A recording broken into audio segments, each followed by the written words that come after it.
Welcome to the Silicon Valley Podcast with your host, Sean Flynn, who interviews famous entrepreneurs, venture capitalists, and leaders in tech. Learn their secrets and see tomorrow's world today. James, I'm really excited about today's episode of the Silicon Valley Podcast. I want to thank you before we even start for all the help and the connections at the Intel Alumni Network. For all our past guests, Ava Miller, Jeep Klein, all the ones that you've introduced have been amazing, and I know we got so many good ones to come. But James, being in Silicon Valley for as long as you have, you've been here 61 years. Finding someone that's been here that long is rarer than finding a unicorn company. Can you tell us about what you've seen, the changes, everything over this lifespan of yours? Well, I love the unicorn reference, particularly if you could come up with $1 billion for me. But be that as it may, it's a very good question.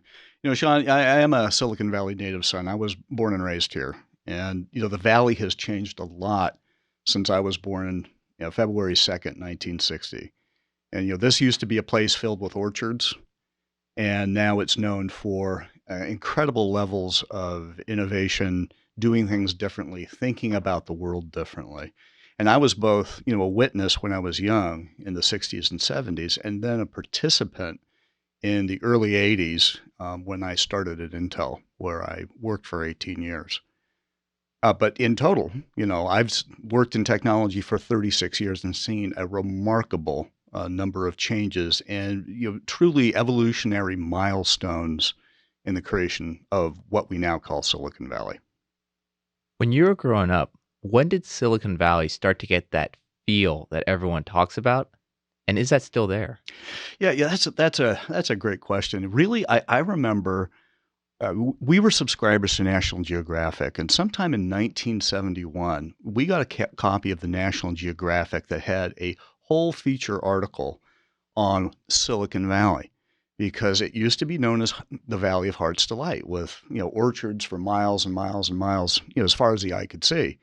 And even National Geographic back in 1971, and this was after Intel had actually been formed and gone public, they had this expose of people sitting in hot tubs, drinking Chardonnay, and the new ethos of the Santa Clara Valley had become Silicon Valley because of how successful and how rapid the growth was of semiconductor companies coming out of the very late 60s. And again, that was, you know, the formation of Fairchild comes to mind. And soon after that, when the Traitorous Eight, which included Bob Noyce, Gordon Moore, and Andy Grove, left Fairchild and formed Intel Corporation. And then a whole lot of people also came out of Fairchild and formed the rest of the core of the semiconductor industry.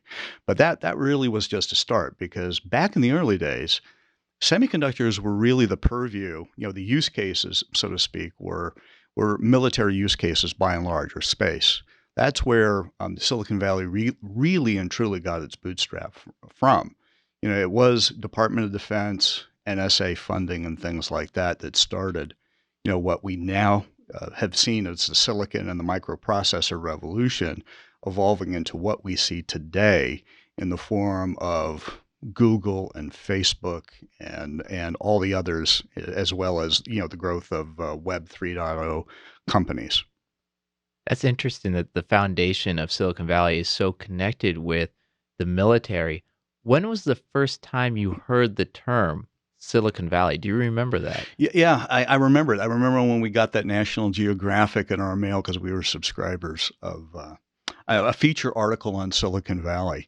And I remember really distinctly a picture of a gentleman named Dave House, who was a very well-known Intel executive. There was a picture of him with his first wife sitting in a hot tub up in the Saratoga foothills, drinking a glass of Chardonnay, watching a sunset.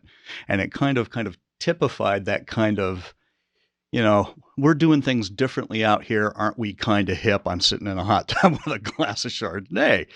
And that really kind of was the ethos, you know, and it was all, old white guy, you know, driven, you know, 1970s disco shirts buttoned down to their navel with big gold chains and mustaches and goatees, you know, kind of late 70s porn star kind of look. I mean, that really was what, what this valley was like. And I remember as a kid, the stories that you'd hear coming, what happened at the Wagon Wheel bar on Middlefield Road in Mountain View. And they were wild parties there, but many, many, many companies, particularly after the formation of Intel, actually came directly out of conversations that happened at the Wagon Wheel on Middlefield Road, which is about a mile and a half from where I grew up. Was born and raised. So you were born and raised here. What was family life like? Were dads in the garage building stuff, or was it people just sit in front of the computer or televisions and as things were going on? What was it like here? Well, there's truly, there's a lot of truth in cliches, right? And the cliche of, every garage, has somebody working in it that's building the next big thing. In fact, growing up as a kid, and I played and hung out with kids that lived in Mountain View, Sunnyvale, Los Altos, and Palo Alto. If the dad, and they were all fathers, right, who were engineers. They're just middle class engineers. No executives, none of this. What you see, this ostentatious wealth here in Silicon Valley. They were just folks, and they were just folks building stuff in their garage. My dad included. My dad was an industrial and mechanical engineer, and he thought the next big thing was building high efficiency valves for moving caustic metals in semiconductor plants and fabs. But every father that I knew that was an engineer had that workshop, right? And that's how homes were built. Homes were built with attached two-car garages, and you divided one half into maybe where you'd store stuff or park the car, and the other half was a shop. And people were building stuff. So growing up in that environment, I'm guessing when you were growing up, you really wanted to become an engineer like your dad. And all the other kids were probably thinking, I'm going to be an engineer. I'm going to work in startups. I'm going to work in tech. Was that how it was? Oh, hell no. Hell no. Come on, Sean. It was the 70s, man. It was sex, drugs, rock and roll, or disco, man. One of the two. I started with the rock and roll part and ended up in the disco part with tight Angel's Flight jeans. For those listeners out there who might remember that fashion, look it up. They actually, there's a Saturday Night Fever suit in the Smithsonian. So, I mean, that's what the Valley was like. I mean, it was trend setting. It was anything that was a new, wild, kind of idea. That was okay. And, really, when you think about it, and, lots of it has been written about this, is the importance of centers of higher learning in Silicon Valley. And people always talk about Stanford, and then they, in the second breath, mention Berkeley. But really, when you look at the educational institutions of Silicon Valley, they're a whole lot broader than that, right? It includes UCSF, it includes San Jose State, it includes University of Santa Clara.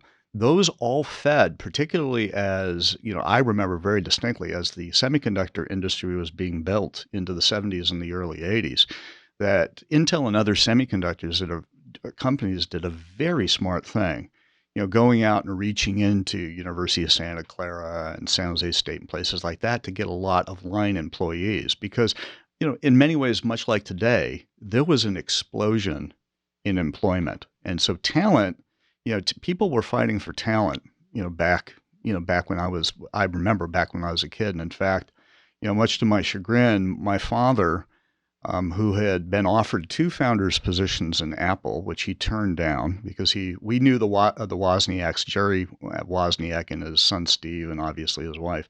We knew them quite well. My dad turned that down. And then my dad turned down a position to work at Intel pre-IPO. So, there was, even back then, we could kind of see that there was something special. There was something truly special going on here that was unique. That was unpredictable. We just, none of us, beyond maybe, Woz and Jobs, really, I think, no one really understood or had a vision for where all this, Silicon Revolution was going to take us, And I remember famously Gordon Moore, one of Intel's founders, being asked, what he thought a personal computer in the home would be good for. And I think this was sometimes it was before the mid 70s. right when Apple was building its kit, and Woz started the computer home club down on Castro Street in Mountain View. Gordon said, "Oh, well, the use case. Well, I don't know what people would use it for, and I'm paraphrasing here. I don't know what people would use it for, but I think it would really help Betty, his wife, um, organize her recipes." Right. So, certainly the people at Intel, the PhDs in chemistry and physics and mechanical engineering, electrical engineering, they didn't really have a complete vision. And maybe it's unfair to hold them to task of that, but they didn't know what was going to truly happen. Right. So organizing recipes, certainly you can do a hell of a lot more now with modern computers, let alone smartphones, than organize recipes. So, I mean, I think that's, when you look at, kind of the history of the Valley, there is a whole lot of unintended consequences to the innovation that we've created. And I think up until the late 2000s, as we got out of the dot-com bubble that ran up, it really started in 1995 with Netscape going public and the introduction of the freemium business model. We really, I don't think we ever really began to grapple with the unintended consequences of what we've created, right? And that is a huge change from when I was a kid. When I was a kid, it was all about engineers, truly engineers in their garages, kind of figuring out what the next big thing is. It's like my buddy Colbert Smith. His dad was really good friends with Nolan Bushnell, and Nolan Bushnell is the founder of Atari. I remember Colbert, when he and I were young teenagers, being up at his house playing with a beta version of Pong, right? I got a kid now who's 30 years old where, he's studying, blockchain and crypto and how cool that is. So there's just been a huge, huge change in terms of the evolution of technology and the impact of that technology on human beings. And I think for the first time in my life, I can truly say that I'm seeing some unintended consequences that are not good. And that is a huge change between when I was a kid. When I was a kid, it was all about building the next big thing. And if we built it, it would all be good. Go a little bit further into that, and I do want to go back and find out how you ended up at Intel, and that especially being here in the ecosystem. But these consequences that are now being viewed, talked at, or the first time, I'm kind of surprised, especially since it was said that kind of Silicon Valley was birthed out of the military. But now it's the first time that you've really kind of looked at it as there's possible consequences from this technology. Well, yeah, we were, a lot of focus.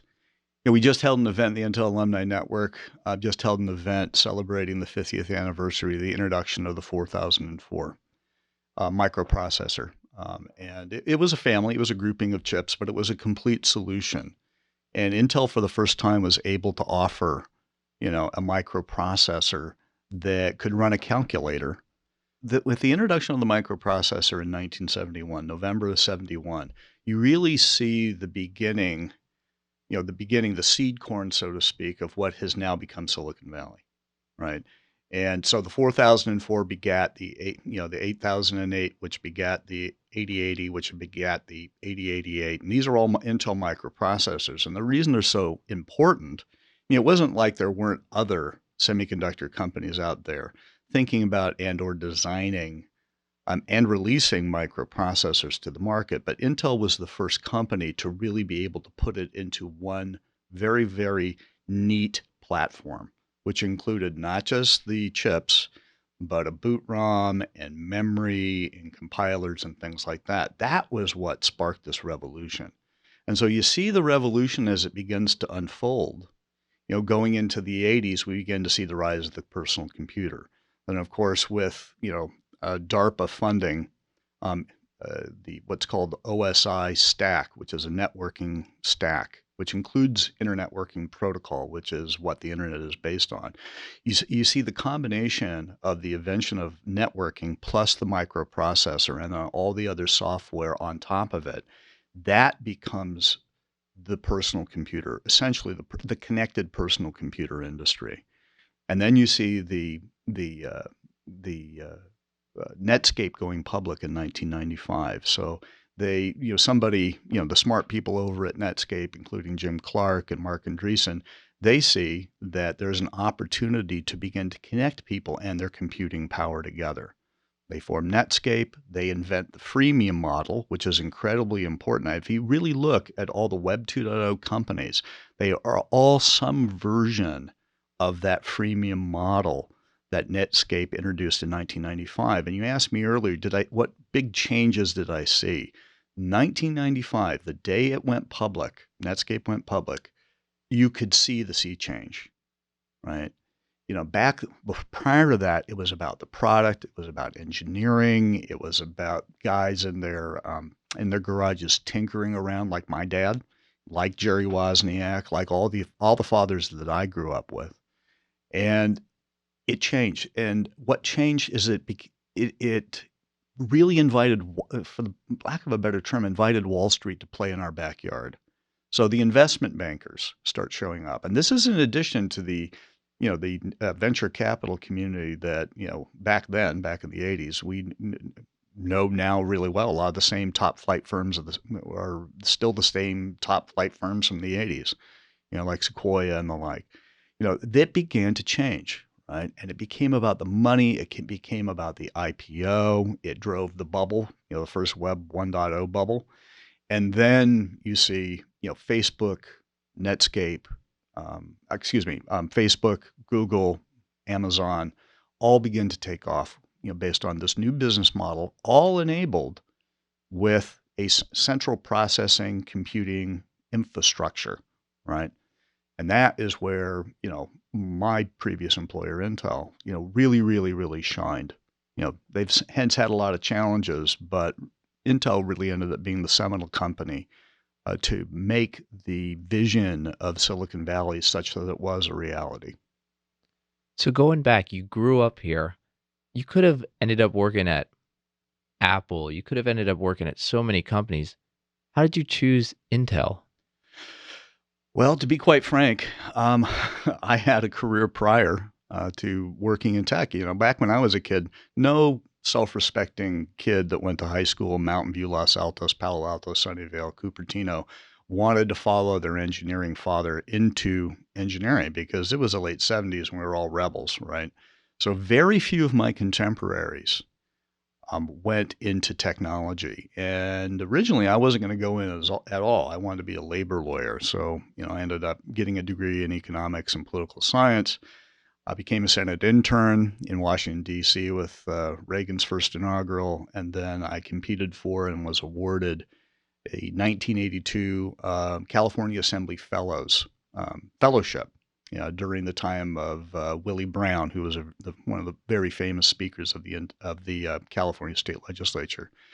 Well, I didn't do very well in politics. At my core, I'm still a nerd. Right, even though I may not have gotten the engineering degree, I count myself as a honorary nerd, and I just didn't like politics, and so I came back home and I went to my dad and I go, "Hey, Dad, we still know people at Intel and Apple, don't we? Can you put me in contact with them?" And he did, and I got my resume submitted, and Intel in October of '83 made me an offer. I could either go into HR or production planning, and I went and talked to some of our Intel friends that we had, Ron Whittier at the time, and he said, "James, absolutely do not go into HR. Go into production planning. Go into where the business is, where we're running fabs." Okay, I didn't know any better, and that was October of '83, and the rest is history. I literally stumbled into it by dumb accident. I'm very blessed that that my father, and my family had connections back with people. And then Apple, oddly enough, 3 weeks after I joined Intel, came back to offer me a job, which of course I couldn't leave Intel after accepting a job 3 weeks prior. I think most people nowadays would have bounced. Would have picked Apple. I would have left after 3 weeks. They wouldn't have cared. Yeah, well, back in those days, it was a little bit different, right? I mean, long-term employment wasn't guaranteed in the 80s. It had been very clear. Businesses made that clear, but there was a certain loyalty that companies had that I don't think you see present now in Silicon Valley or for that matter anywhere in the U.S.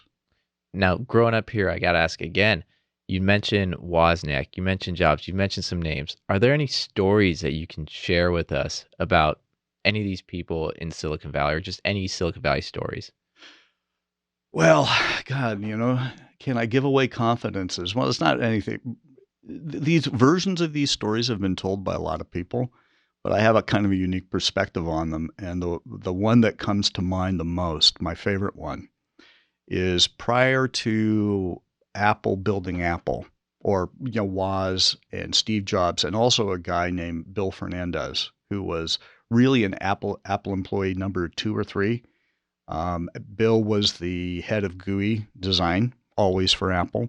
But the three of them got kind of got together, and in their garage, in originally in Jobs's garage, and began to put the Apple PC together.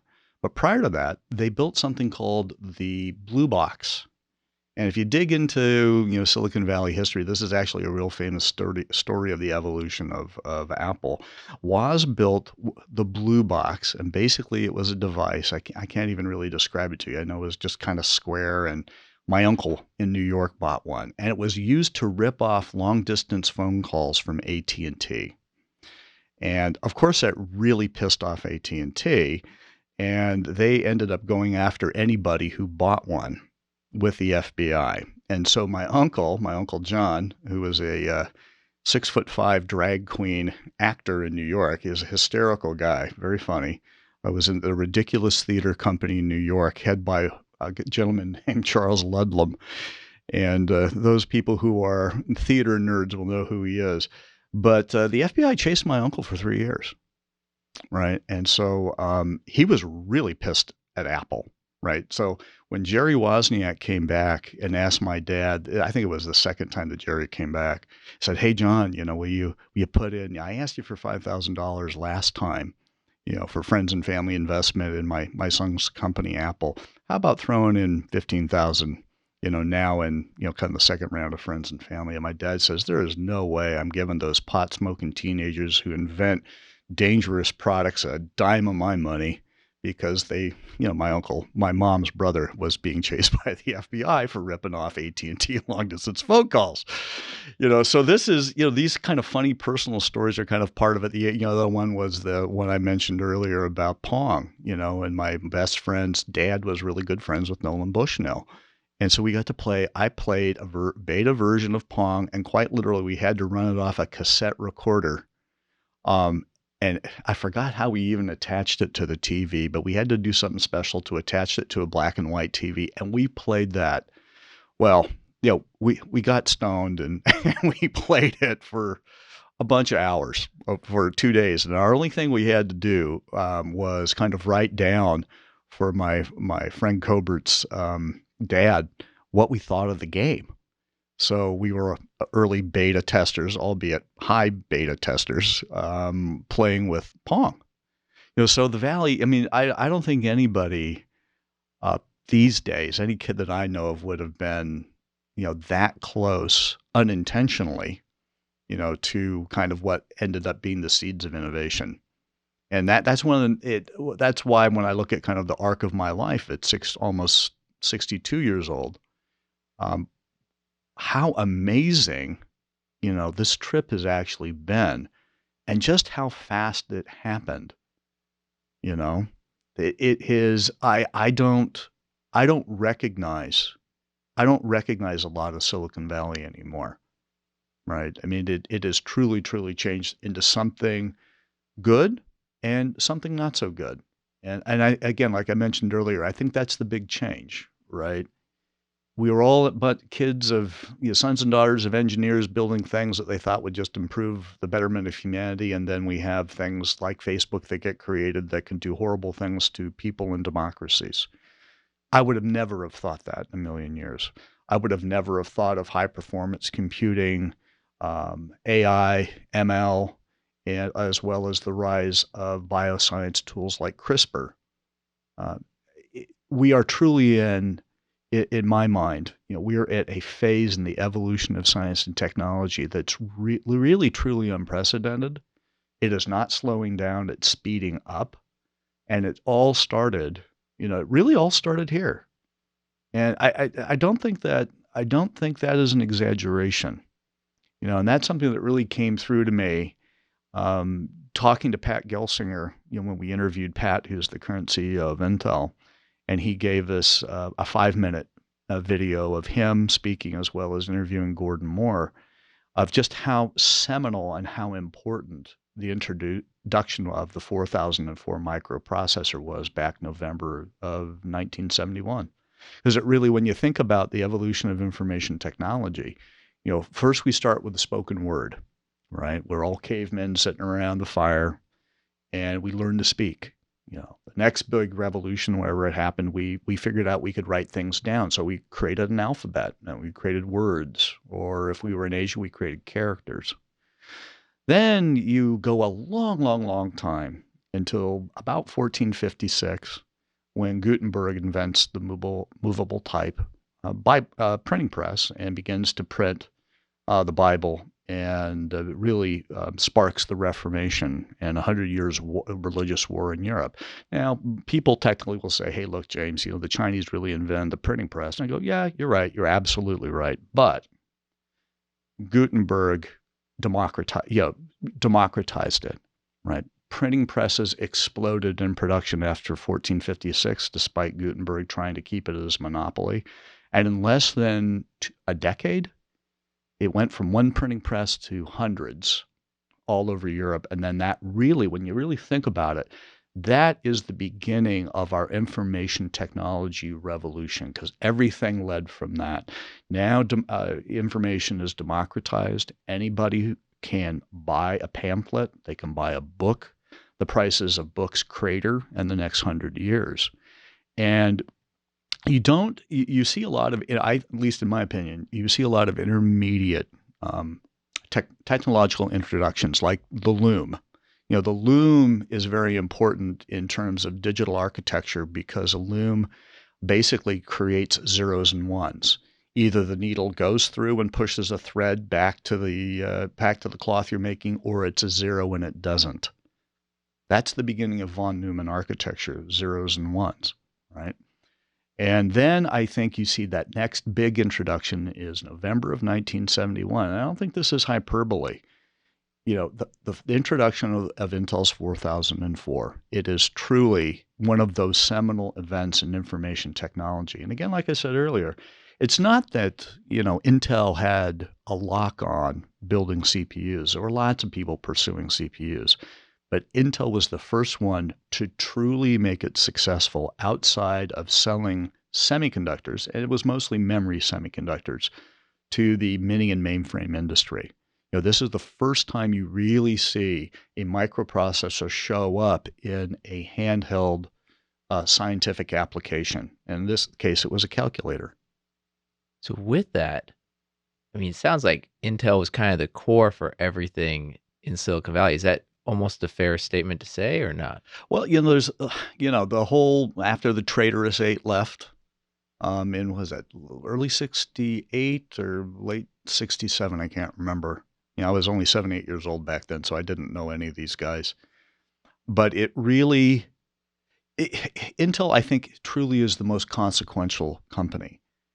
They didn't necessarily build the best, but they built the most complete. And they knew how to market the hell out of what they built. Intel, for a bunch of PhD nerds, who are not the Apple guys, because again, like we talked about, Apple guys understood use cases, right? That's what they specialized in. How would an ordinary human being figure out what to do with this? Intel was not that kind of company. Intel had Busicom, which was the company in Japan that wanted to build a calculator, but build it with a microprocessor inside, or something equivalent to it. So when Intel got that design win, when they won the socket, Intel actually didn't even have the 4004. Intel basically out of whole cloth, the 4004 design team and the architects and the design teams and the manufacturing experts and the marketing, sales and marketing experts all had to get together as a team and make the 4004 happen. So you see, that is actually a big evolution in terms of how true innovation now takes place, right? When you think about it and you go back to the Renaissance, you had, Isaac Newton sitting under a tree witnessing an apple fall on his head. He was basically one guy in a lab. And how he communicated was via letters. He didn't have big groups of people around him. Fast forward to today, what did you have, right? You have massive teams to make. Even back in the 70s, you had, dozens of people that would be involved in making something successful. And Intel did that with the 4004. They got all the pieces right. So it allowed Intel to basically win that calculator business from Busicom, and then say, okay, how else am I going to apply microprocessors, right? And Intel being kind of a company driven by nerds, they didn't really didn't think about PCs. It was really more, Woz and Jobs and Billy Fernandez. Intel was thinking about largely real-time industrial control applications, or replacing some, beginning to try to get microprocessors baked into minis and mainframes. There's a lot there, but let's take it a little to the present and the future. What should we focus on, or where do you think Silicon Valley is going to be? Where should we pay attention? I think we're getting smarter at kind of predicting what might happen in the future, but man, I feel a little bit like the guys did back in the 70s, right? Where you're trying to figure out where the hell things are going to go. As long as Moore's Law or something equivalent to Moore's Law continues apace, and we see the performance of microprocessors continue to double every 2 years, I think the sky's the limit. I think the question becomes, I think it really begins, it begs the question, before we invent this technology, should we? And if we do, what are the guardrails? And again, I talked about earlier, I think that's a big, big, big change from when I was a kid. I mean, when I was a kid, it was, Field of Dreams, build it and they'll come, right? And that worked. That worked really well for 50 years. Now, we have the ability now to edit germ cells, and germ cells are basically the sperm and ovum. We can edit that, and we use a combination to do that of high performance computing, artificial intelligence, machine learning algorithms, as well as tools like CRISPR. We need to begin to ask ourselves, should we? If we do, let's think about that, because I think you see now the rise of technology, not just exterior to us, but becoming integral parts of us physically. Certainly the Fitbit and the Apple Watch are examples of technology that is beginning to be integrated into us physically. That's a huge change, right? What happens when Neuralink, which is one of Elon Musk's companies, truly begins to figure out the brain to sensor interface, and we are able to do things for human beings that we've never thought of, building ports into our skull. That is not beyond the realm of possibility at all in the next 10 to 20 years. I mean, so what does that mean? That's right around the corner. We need to start having these discussions, right? And I'm actually kind of heartened. I was watching a House committee hearing this morning before I came to see you. But they were interviewing some of the leaders in cryptocurrency and blockchain technology, and I was so happy compared to back in the 90s to hear lawmakers actually ask intelligent questions about the implications of blockchain technology and cryptocurrency on the U.S. dollar, on people, how they bank, how they get their financial services, who owns their data. These are all very important questions that I would never have thought of as a kid. So it's privacy, policy, security, who owns my data, These are questions, and think about it. Once you get that interface built into your body, which will happen, I think, in my lifetime before I pass, from this planet, um, someone's going to be gathering up terabytes of data on how my body functions, or at least the ability will be there, and we need to think about that. Again, these are unintended consequences of the evolution of technology, and I have seen too much of the unintended consequences, right? So, back when I was a kid playing with Pong, I just thought it was a fun game, right? When I saw Netscape go public and I was arguing with my ex-wife whether to buy stock at an elevated $50 a share IPO, well, we finally did. We doubled our money and then sold. Who would have ever thought that? What could possibly be wrong with free, right? Well, there's a shitload wrong with free, right? When you combine, human nature and technology in ways that create unintended consequences. So I think that will be the challenge, for my son Trevor, who just turned 30 years old this year, who grew up, his entire life, he never grew up without a computer. He was the first generation, the first millennial generation that every child had a computer, more or less, in the home, right? Or at least access to one, even if they had to go to a library. That is a massive, massive change. And, the thing we need to be careful about technology is how insidiously, and we've seen this with the rise of social media and Facebook and Twitter, we have seen how information technology can creep into our lives in ways and get us to act in ways that is not good for us personally and is certainly not good for our democracy. So I guess what I'm saying is I think the future of Silicon Valley is up and to the right. I sure as hell I wouldn't bet against Silicon Valley at all. Right. I think with anything, what will happen is we'll see I think you're seeing this. I think you're seeing the Silicon Valley ethos being adopted, for better or for worse, in all sorts of places around the United States. And there's sure a whole lot of people trying to replicate it across the world. But we need to add that other dimension, I think, which is if we can invent it, should we?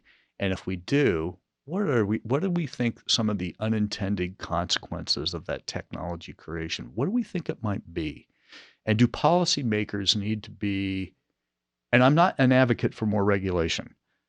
I'm very much a capitalist, but the externalities that get created by the creation of technology, it's a term in microeconomics, externalities, right? The externalities of burning fossil fuel as carbon in our atmosphere, right? There are many externalities that get created with technology that gets seamlessly integrated into our life that we do not understand now because it's too powerful, right? It's more powerful than we are. And we have seen it because we have seen human beings' behaviors change by interfacing with that technology in a way that's not healthy for them, it's not healthy for the country, and it's not healthy for the planet. You had mentioned other geographic locations trying to adopt the Silicon Valley ethos, trying to maybe copy. What have been some of the critical advantages that you've seen that are here in Silicon Valley? I hate, I don't mean to keep going back to Intel because it was the place that I worked from 83 into 2001, but it really bears highlighting. Andy Grove, and when Andy Grove wrote the book, High Output Management, I think it was published in 73. I could be wrong there, but it's 73. But basically, when you think about Silicon Valley as, an ethos, right? From an operational perspective, Andy Grove, nobody could run a company truly better than Andy Grove. And that was, we all knew when we, working at Intel, I was on the fifth floor of the Robert Noyce building, and Andy and Gordon and Craig Barrett were there. And, everyone knew when Andy talked to Jobs or Gates, right? The rumor mill would go around the fifth floor. And it was well known that both Jobs and Gates would actually call Andy up for advice, particularly around, how do you run a high output company? And so in terms of, keeping the trains around on time, high output management is the template for how Silicon Valley really operates today. Right. In fact, the evidence, all you have to do is go take a look at what when John Doerr published his book, Measure What Matters. Basically, he takes part of Andy Grove's book, High Output Management, the first pillar, objectives and key results, and basically explains how he took that to Google and other companies that were in his portfolio. Right. So that's an example from an operational perspective of how Intel influenced how the rest of Silicon Valley works, and by extension, people are copying that, basically around the world, because now they're after John Doerr's book, which was only published about 4 or 5 years ago. There is an entire SaaS OKR, objectives and key results industry that IDC, International Data Corp, is actually tracking as a software segment. And you will see, I think, because it is such a simple, Andy was so good at these simple tools around high output management that I think what you'll see companies begin to incorporate the other elements of the operational excellence of Intel. And it's basically, how do you run effective meetings, which sounds simple, but it's harder than it looks. Risk-taking and decision-making, and constructive confrontation. So your question is has the ethos is the ethos moved to other places? Yeah, there's a practical guide, there's a book, and there's an entire software industry that's kind of risen up. How do you run high output companies? But also it's the mentality. And then, you think about that, it's the mentality of risk taking. It's the mentality of raising money, risk money from venture capitalists. I think you've seen the rise of venture funds, whether they're sovereign wealth funds or merchant venture capitalists around the world, as well as locating some of these centers close to centers of higher learning. Now, a lot of people say, well, that's an example of Silicon Valley becoming less important and less valuable, and it's going away. I think that way underestimates what this valley has going for it, because at the end of the day, early trends really truly start here. The one real exception, the one center that I am most fascinated about is Israel and Tel Aviv. Really? Israel Yes. and Tel Aviv? Particularly Tel Aviv. And again, here Andy Grove shows up again. Andy Grove built the first fab in Israel. A guy named Eli Harari, who went on to start SanDisk, basically bootstrapped Intel's footprint in Tel Aviv. And Andy was very, very keen on starting a branch of Intel Capital there.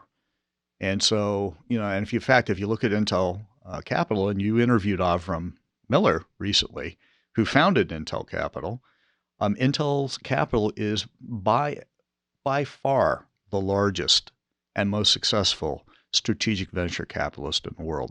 There's nobody bigger. Standing on its own, it would be a multi-billion-dollar company, all on its own. And yeah, the merchants and venture capitalists will poo-poo it and say, those guys aren't really VCs. Well, they really are. I spent 2 years there, so I know what Avram Miller built, and I know what Les Videz built, who was employee number 3, and he was running Intel Capital when I was there in '98. We know how to do it. Right. I mean, the Valley knows how to do it. Intel Capital knows how to do it. And certainly Israel does, because now you have the whole startup nation in Israel. And I have a good friend of mine on our board of directors, the Intel Alumni Network board of directors, that is part of a group called Next Leap Ventures, which is a whole group of Intel alumnus who basically started their own venture fund. And their kind of unique advantage that they pitch is they allow the investors in the audience to vote, right? And the thought is it's the wisdom of the crowd, right? Give it to the crowd. Let's see what they think. And they've actually had 3 successful exits so far and 2 IPOs. So sold to SPACs, 3 companies and 2 IPOs. It's pretty remarkable. So that's an example of the Silicon Valley ethos really taking place. I don't know, and I know if I'm insulting somebody out there, I apologize. I mean, there are places like Austin and Boston and Seattle and Portland and around the United States that are centers as well. But that's basically a lot of that is transplants directly from the Bay Area. But the connections still back here in the Valley in terms of investment and innovation still take place here. What about in terms of the concept or the context of Silicon Valley's success and the West with killer apps? I was scared you were going to ask me that question because that brings me to one of my favorite authors, Neil Ferguson, who, among others, wrote The Square and the Tower. And he wrote a book called Civilization, the West and the Rest. And basically the two most important, what he calls our 6 killer apps that Western Europe is basically responsible for it. And more specifically, Northern Europe, not perfected. It starts with competition and science. And those two of the 6 killer apps, competition and science, are incredibly important because it led to the rest. So in Europe, both the countries as well as the city-states in Renaissance Europe all competed with each other brutally, right? It ultimately ended up with, unfortunately, World War I and World War II as its ultimate result. But the fact is that those countries truly innovated, and they exported that, particularly the English. They exported it to the United States, right? And that whole way of doing things, competing with one another, utilizing science and technology, and then the coming enlightenment after that, in terms of how you work with and treat people. Those are really two important killer apps that makes us different. Now, he also goes on to talk about the importance of medicine and private property rights and what he calls the Protestant work ethic. And I can never remember the 6th one. My apology, Neil. But these killer apps, when you look at what's happened in Silicon Valley, it has embodied them and grown them. Right, particularly around competition and science, right? It is truly amazing. I mean, this is, if you're going to do something remarkable, to quote Robert Noyce, go out and do something remarkable. You do it here, right? Come here. People come here first, and then they'll go somewhere else and they'll scale their company in another country, or they'll scale it in another city in the United States. But at the end of the day, there's just too much going on here. How long it will last, I have no idea. I mean, Venice, how long was Venice, the powerhouse of Europe? A couple hundred years? Who knows? So I still think we're kind of early in the evolution of Silicon Valley. So with that evolution, what do you have planned for the next 10 years, say, for yourself or your family? Well, traveling a lot to the Southwest desert, scuba diving. What else am I going to do? I'm going to ski again? No, but in all seriousness, what I'm most interested in is being involved with, and I think this may be a function of getting into your 60s, is trying to figure out what is this all about, right? Why is this important? Right? What is our history? What are the undertold, stories in the history of Silicon Valley, a place where I witnessed remarkable change and was part of remarkable change? I really want to try to understand that, right? And it's because I think we are at such, and I've talked to more than one person who are much smarter than I am. I asked them, well, what do you think about what's going on today? And to a person, they have said, oh my God, if I could only be alive to be a young man or a young woman today, what amazing opportunities and things I could do. Because now you have all of the tools, right? The tools are dirt cheap, right? When priests, hand wrote Bibles, the only people that owned Bibles were cardinals and bishops, right? Printing press changed that equation, right? And by corollary, right, The invention of the microprocessor and the building of all the computing and networking infrastructure we see today is so cheap that you don't even think about it these days, right? The technology, and this is both a great blessing and a great danger, the technology is beginning to be hidden. We're beginning to assume it, right? It's just part of our lives. And so, going back to what we talked about earlier, right? As we create the next generation of remarkable things, which is going on right now, there's nothing in the way of this innovation in the next 10 years to happen. Before I die, I am going to witness, I think, step function changes in the technology that is developed and that humans use, for good and for bad. Okay, and with that, what do you have in store for the Intel Alumni Network? What is the Intel Alumni Network working on right now? Well, Sean, we're hoping to continue to lean on your friendship and your incredible interviewing capabilities to do that. What we're going to do next year is a combination of some historical events, looking back into key milestones in the evolution of Silicon Valley. The first of those was the 4004 event, which we held this last week. The second is we're going to do a series of thought leadership pieces. And the first one we're going to do is interview the head of London's National Grid Corporation. She's the head of their venture capital arm, a very, very, very successful venture capital arm. The lady's name is Lisa Lambert. We're going to interview her on the modernization of the grid. And I think it's very timely in the context of the passage of the infrastructure bill, the first infrastructure bill. Because right now, if I could snap my fingers and everyone could drive an EV across the United States, the grid would collapse tomorrow. So, we're going to talk to Lisa about that and kind of get her thoughts on where it's going, where people are making investments. And the other one I really, really want to dig into, because there's a lot of people who are a whole lot smarter than me who've been talking about this, and I want to understand it better. I want to understand the intersection of high-performance computing, AI, and ML with biosciences, with tools like CRISPR. And so the plan is we want to get through our network, get the head of Stanford's computer science department and somebody from Jennifer Doudna's CRISPR lab department up at Berkeley, and somebody from Intel who's been working, maybe a gentleman named Sunil Shenoy, who I love. He's going back and he's running the data center group at Intel these days. He left Sci5. They have a very interesting company, but that's a completely different story.